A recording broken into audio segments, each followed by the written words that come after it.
Tahun 2029 bahkan jadi tahun terpenting buat Indonesia sendiri. Tentunya di ajang untuk pemilihan presiden di tahun 2029 sampai tahun 2034. Dan tentunya kalau misalnya seandainya guys ya, Gibran Rakabuming Raka maju sebagai presiden RI pada tahun 2029, tentunya pasti adalah beberapa skenario yang mungkin ini cukup masuk akal untuk kedepannya ya, secara politik dan juga ekonomi. Dan tentunya mungkin banyak lah orang-orang yang kontra kalau misalnya dia itu jadi presiden.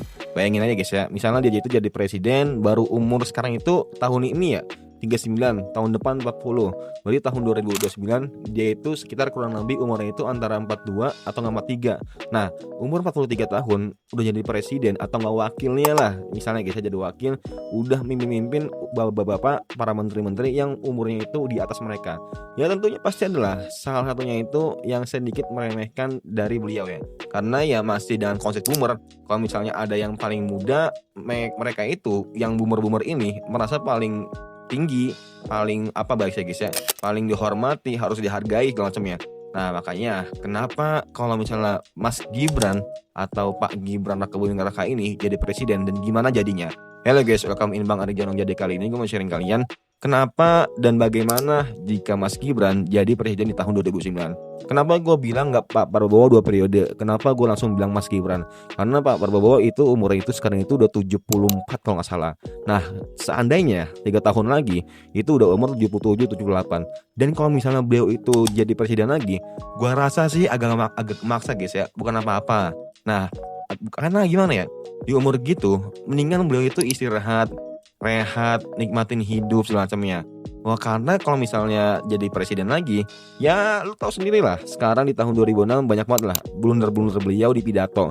Kayak misalnya kemarin itu yang seharusnya itu Rp700 pengupas bawang, jadinya Rp700.000. Yang kemarin itu yang dolar orang desa nggak pakai dolar, itu malah makin ramai, makin cuci segala macamnya. Apalagi banyaklah pidato-pidato yang blunder dan gue tahu lu rasa semuanya tahu guys ya. Yang pertama tentunya, kenapa Mas Gibran ini bisa dibilang ya mungkin bisa jadi presiden atau wakil presiden, karena beliau itu punya pengalaman yang jadi wakil presiden. Walaupun beliau itu nggak pernah jadi presiden atau ya bisa dibilang baru jadi wakil, tentunya ya kalau misalnya dia bisa bangun jejak rekam pemerintahan di cara politik dan juga ekonomi, gue yakin sih ya mau aja gitu orang buat milih beliau. Tapi gue yakin lebih banyak juga orang-orang yang bakal nge-hate beliau juga guys ya. Ya lu tahu sendiri lah permasalahan beliau karena apa ya, mengubah MK yang itu benar-benar bikin growing banget, bikin apa ya, kayak bikin chaos lah Indonesia ini. Yang kedua tentunya basis dukungan politik dan jaringan yang udah kebentuk dulu sebelumnya, atau bisa dibilang 02 lah, para pemilih 02 ini benar-benar makin kuat lagi ya. Karena Gibran ini bukan mulai dari nol lagi guys ya, apalagi ya lu tahu sendiri lah, bapaknya itu yang punya Solo cuy, yang win rate itu 100%. Ya agak sedikit mustahil kalau misalnya kalah dalam persaingan pemilu nanti. Karena ya itu, dari politiknya, dari koalisinya itu udah kuat banget guys ya. Masuk pemerintahan pertama itu tentunya ya bisa dibilang sebagai kekuasaan eksekutif lah.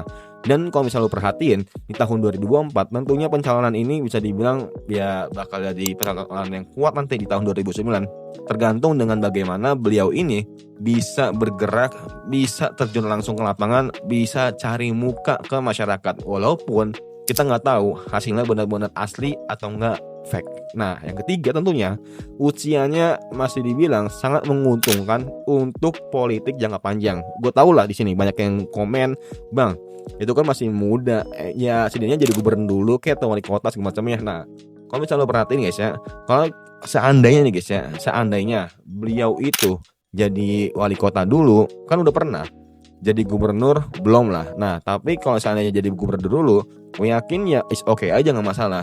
Tapi pengalaman gubernur sama presiden dan wakil presiden itu sangat berbeda jauh ya. Walaupun kita tahu gitu seluk beluknya gimana, dalam pemerintahannya gimana segala macamnya, tapi dari segi kinerja segala macamnya itu benar-benar sangat jauh banget. Dan ya bisa dibilang nggak fair tuh gitu kalau misalnya jadi dari wakil ke gubernur. Tapi kalau misalnya jadi presiden juga nggak fair sih. Tapi lebih betternya dan lebih baiknya kalau ke depannya jangan jadi presiden dan jadi gubernur, tapi ya kalau nggak jadi wakil mendingan nggak usah gitu kan.